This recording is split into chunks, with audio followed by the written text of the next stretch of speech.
Good morning. This is a brilliant sunny morning in the state of Washington. We have been waiting 134 years for a foreign leader to address the state legislature, and now it is a tremendous honor that President Niinistö of Finland has joined us. I was so taken by his comments to the legislature. They affected me in several ways. One, he did us our great honor, Mr. President, and he described us as a forerunner nation along with the forerunner nation of Finland. That was a huge honor. Thank you, Mr. President. We are so glad he is here. I wanted to honor the President of Finland in the most important way that I could, that the people of Finland would understand. The governor last weekend got a sauna at his home on Bainbridge Island. So we wanted to show our respect for the people of Finland in that regard. We're glad you're here, Mr. President. We're appreciative of Dr. Jenny Haukea, your bride, who just got her doctorate. And the President told me that she has written a book about the influence of social media and politics. I am going to be the first person to buy that book because we want some answers about that. We are so excited that the first foreign leader to address the legislature is from Finland because of the incredible contributions of the people of Finland to the state of Washington, starting with the thousands of people of Finnish ancestry who helped build our state even before the turn of the century, who came from Finland and taught us to fish and log and build businesses, and who today are continuing to be a very important part of our culture. We think of the town of Inslee that has so many folks of Finnish ancestry, that has the famous Finn Fest. Perhaps you can come to the Finn Fest someday, that attracts thousands to enjoy our schottish dance and our glass of sima. So I hope perhaps on your next visit you can join us in this regard. It is something that is unique, and I was just talking to the President about this. We think we have the best culture, political and otherwise, in the United States and our state. And it is because, largely, I believe, because of our Nordic heritage. And the fact that Finland gave us so many leaders to help build our state is very meaningful to us. And we're very appreciative of that continuing work.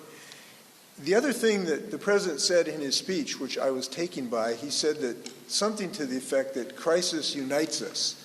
That when people are in crisis, they come together and they understand their commonality, their common roots, their common efforts. And we have two crises right now that very much has united the state of Washington with Finland. One being the climate crisis. And we are so appreciative of the people of Finland's effort to decarbonize their economy and helping decarbonize the world economy. And when we were in Finland a few months ago, we saw Finnish efforts to do that. I learned some new technologies in Finland of new ways to capture waste energy from actually wastewater, that the Finns are capturing wastewater energy heat and then putting it back in their way to warm their domestic water. Amazing new technology. We had discussions about how to power ships with hydrogen, so that we don't have to do with dirty bunker fuel, and we learn companies are doing that. We've talked to Nokia, which is leading in the digitization of ports and eventually the use of our electricity and grid. So Finland is really leading in the development of technology to really defeat climate change, and we feel very much a kinship with Finland in this regard, because Washington State is a leading state in this regard. I shared with the President the good news in our state that we have the best cap and invest bill that just went into operation last Tuesday. We just flew a hydrogen-fueled airplane in Moses Lake and a battery-powered airplane in Moses Lake. And we are rocking it when it comes to our new energy companies in our state. So we are united together in dealing with the climate crisis. But we are most intensely united in the effort to stand with the people of Ukraine. I'll just say simply, Washington State stands with the people of Ukraine, and Washington State stands with the people of Finland, who have been so courageous and so dedicated to this joint civilized effort to stand for democracy in Ukraine. And I expressed to the President our understanding that for a relatively small nation, Finland has stepped up to the plate big time, and other countries have joined them, and I'm very appreciative of that. I'm appreciative of President Biden's leadership that has led the Western countries to be united in this regard. And now we are very excited about Finland's joining other countries in NATO. And I will just say this, Russia doesn't have anything to fear from NATO. They do have something to fear from Vladimir Putin. And we have to succeed in making sure that the Ukrainian people are the ones who decide their own destiny in the Ukraine. I hope that I can convey to Finland that the people of state of Washington's efforts to stand for the people of Ukraine is undiminished, it is unfailing, and it is undivided. Mr. President, I gave a State of the State to the same group you addressed a couple months ago, and the number one ovation I received is when I said Washington stands with Ukraine. And I think I can report to you that we are going to be there with you to see this through, as is the United States. So I am very appreciative of the President being here. Mr. President, I look forward to your comments, and then we're going to stand for some very easy and gentle questions from our press here. Thank you, Mr. President. So, Mr. Governor, thank you very much. We have been a couple of days here, and I have to say that we have felt from the very beginning a lot home-like. And I don't mean just forests, the nature which is very similar than in Nordic countries, but also people and how we can exchange our views and actually find out that our values, our traditions, and our mindset about the world, about life are very similar. So it's kind of easy to discuss here in Washington about important issues. Mr. Governor, you took up the expression forerunner, and we have strongly understood that Washington is a forerunner in combating the climate change and in many other issues too. We also feel that we have, well, woken up very early and trying to do our best. Sometimes I see that people are a bit afraid that, well, if you concentrate to how to stop the climate change, that might have an impact in your household incomes or something like that. It seems to be totally upside down. There are a lot of possibilities if you know how. And now we have met, I have quite a large Finnish delegation from main Finnish companies, and they have good meetings ongoing and continuing. So I'm sure that we find here, in a way, double return. That is, that we can work together to stop the climate change and having a modern business which is doing good things together by comparing our experiences and exchanging also our understandings and our technologies as much as possible. So that's one element. We have a lot to do together. I mentioned already forests. Well, we have seen a lot of them here, and in Finland we also have, and somehow forests are, their importance is getting higher all the time, but how to use them in a new way so that we can utilize the positive element that forests give to climate change, and on the other hand, using material in a sustainable way. This is also, I guess, one of the sectors where our cooperation could continue and develop. Then Mr. Governor, you mentioned the warfare in Ukraine. I have to tell you that people of my generation and younger generations in Europe are in a way shocked, because the thinking during the decades has been that everything goes always into a bit better and better, and we are totally safe. And this kind of thinking, well, Putin has broken it totally. That has also been seen in Europe, that we haven't been that prepared for this kind of crisis. Then I have to make one exception at least, and that is Finland, because our history and the lessons from history have taught us that you must never be afraid, but you have always to be awake. And that's why we still have conscription.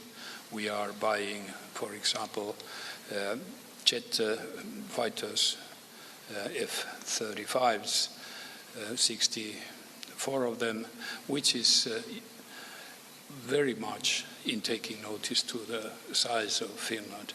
So,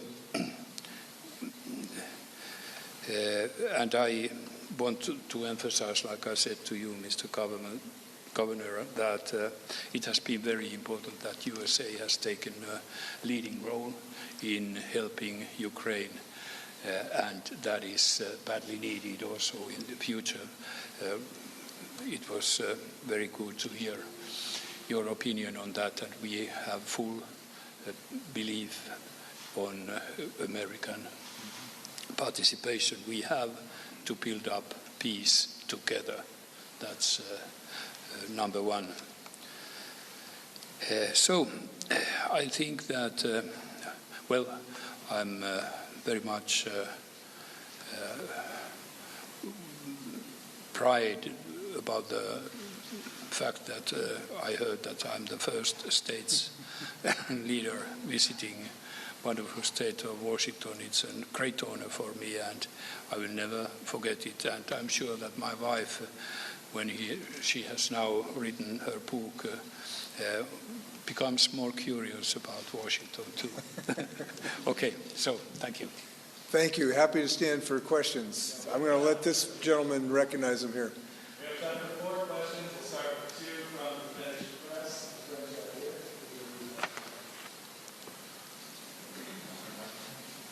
No, just We'll restate your question. Oh, here we are. We got a mic here.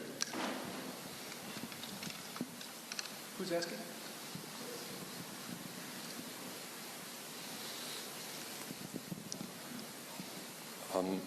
Tommi Koivula, Ilta-Sanomat. My question would be for the President. You mentioned the fighters, and my question is, there's been reports about the U.S. trying to persuade Turkey to accept Finnish and Swedish NATO memberships as a condition for the F-16 fighter jet sales. How do you view the situation, and is this topic discussed during your trip to the U.S.? First of all, we have got a lot of support from USA government and the President himself. We have also got a lot of support from existing other NATO members, not specifically from Turkey. But it's very clear that under discussion is now Finnish, Swedish membership and ratification of our when we applied membership. And I have understood and totally understand and accept the position of USA that yes, we negotiate on that ratification and don't mix up anything else in that. I'm very pleased with the support we have received, and we continue. I told earlier on today that I'm optimistic, and I believe that when we have meeting in Vilnius in July, then both Finland and Sweden will be members.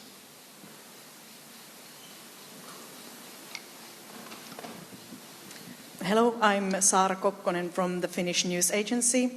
I have a question for the President. You have said that you will ratify the national NATO law right after the Parliament has passed the law. When will this happen, and are there any factors that might affect the schedule? Thank you. Thank you. Well, I haven't had a possibility of signing that legislation yet because I'm here. But our next meeting with the government is, if I remember correctly, 23rd of March. We may also have extra meetings before that, so it's in a way flexible. But what I have said is that I will sign that legislation before we have parliament elections, and I keep that. There has been a bit of discussion whether there would be a Finnish delay so that Sweden gets its own legislation accepted, and that will take place, I guess, in the nearby future, in a couple of weeks' time, 3, maybe, I don't know exactly the date. I have nothing against that we, in a way, have approximately a similar date, but I don't believe and I don't feel that it is of utmost importance here. The most important is that our legislation in both Sweden and Finland is there. Mr. President, if I may offer just an observation about your NATO membership. We feel in Washington State that your joining NATO and Sweden's joining NATO is not just a geopolitical or geographic asset for the state of Washington, but it empowers us to defend democracy itself. And we look at that is what is at stake in this war. We believe that your ascension to NATO is a very much pro-democracy movement. We've seen democracy under attack in my country domestically, as you know, and that has led us to stand with the Finnish people in joining NATO. So good luck. Thank you. Thank you. Mr. President, modern conflicts often happen far away from American citizens. The Ukraine war has been going on for more than a year now. If you were to sit down at a kitchen table with an American family talking about why they should pay attention and continue to tune in this, what would you share from your experience and from Finland's experience? Well, first of all, we are all human beings, and if we see other people being killed, tortured, children, whatever, we have feelings. Then let's take a more structural issue. That is that, like Mr. Governor said, our membership in NATO is for democracy. Well, the fight in Ukraine is for democracy too. And we can't forget that if an autocratic system would win somewhere, it never stops. After one win, it might be another win. So, in American household, it is important that the world keeps on developing with democracy and values which are mostly emphasizing human attitude and feelings, because that's a key word. And we have to keep in mind that a household here is not that far away, actually, from a household in Finland or a household in Ukraine. The world is getting all the time smaller and smaller, and we are more and more dependent on what happens elsewhere, if not exactly in our neighborhood, but nevertheless, that has an impact always. Joe, if I may add something from a Washington perspective, state perspective, gravity is fixed, and nobody thinks it's at risk. but democracy is not fixed, and democracy is at risk. And the attack on democracy that's going on in Ukraine right now, to some degree, is similar to the attack on January 6th on U.S. Capitol. That there is alive, unfortunately and well, on the planet, efforts to diminish the sanctity of democracy. And at least in my view, and I think the state of Washington, that's why Washingtonians are standing so strongly for the people of Ukraine, in addition to the recognition of the courage that they've seen from Zelensky and the whole Ukrainian people. So I think that's what's at stake, and that's why Washington State is so committed to standing with Finland in Ukraine.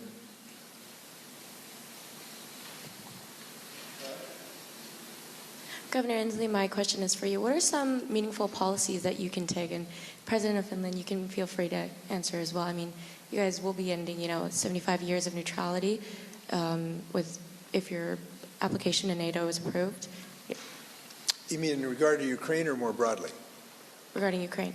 So we can do quite a number of things in Washington State. First, we can help the refugees from Ukraine. And I think there's something like 16,000 people that Finland has taken in, and we are probably the second or third largest recipient of refugees from Ukraine. And I want to give credit to the personal efforts of Washingtonians who have stood to help people with food and shelter and clothing. We want to thank everyone who's helped the Ukrainian refugees who are now in Washington State. And I think we are the third, as I recall, largest number of refugees in our state. So we're doing something domestically right here. Second, we have sent a considerable degree of supplies from Washington State. I was there for the first airlift a few months ago, leaving, I can't remember if it was a 757 or 767, full of equipment that came from Washington State. And third, we can use our voices in our democratic system to continue our policy of supporting Ukraine. And that's important too. As governor, I'm trying to stand as strongly as I can to continue to espouse those views. And what I shared with the president is you'll hear this little chattering from the back benches sometimes from one of our parties saying that somehow we should, cut and run in Ukraine. And I just assured the president that those are tiny little chit-chat that is not going to change the fundamental course of the United States. And I believe that very, very strongly. So I assured him that the sort of palaver you might hear on cable news networks sometimes is not expressing the will of the United States. And people in Washington, we can speak, and that's important in this regard to continue this moral and pro-democracy movement. Any final comments? The neutrality you mentioned, we never called us neutral. Actually, being a member of the European Union, we are far away from neutrality. We were politically aligned. We called us militarily non-aligned so far, not anymore. But that didn't mean that we wouldn't have a very keen cooperation with NATO as an enhanced partner. We had a straight connection to USA all the time going on for decades. What happened is that when Russia announced by Putin saying that NATO can't enlarge anymore, not to their borders, actually he took from us a part of our, would I say, sovereignty by telling that, no, you can't do that. And that was, in a way, the start point that we realized that we have to do something else otherwise than so far. And then when the attack appeared, it was clear that a huge majority of Finns wanted to join NATO. And I just want to tell you that in our parliament, 94% of members of parliament last spring decided that yes, we have to apply for membership. And a better figure we find only in US Senate. They had 95% of senators calling us in. Thank you, Mr. President. Kitos, you've sent us 2 of your great hockey players to the Kraken. Yep. Next time we talk, send us more. Kitos. Kiitos. And have a good sauna. Yeah, yeah. The governor